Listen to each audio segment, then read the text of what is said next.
Do y'all want to see a scammer expose himself yet again?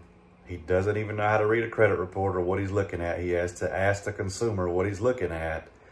And then he claims ChatGPT sucks, which it does, but then he uses ChatGPT. Let's just check it out.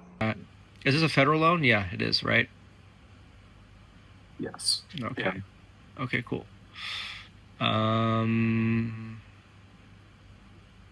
ChatGPT is cool. It's the thing is, it's a tool. You can't become reliant on it. Like if you're relying on ChatGPT to solve all your problems, then that's not good. But I just use it. I've already identified the precedent, as we both witnessed when I looked at the report, and then I had ChatGPT just to verify, just to kind of taper up my arguments and structure them and word them. That way, I don't have to freaking spend an hour typing, right? So ChatGPT is good on that regard.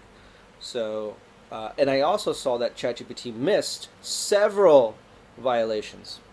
So it's fact that ChatGPT is not sufficient enough to repair your credit.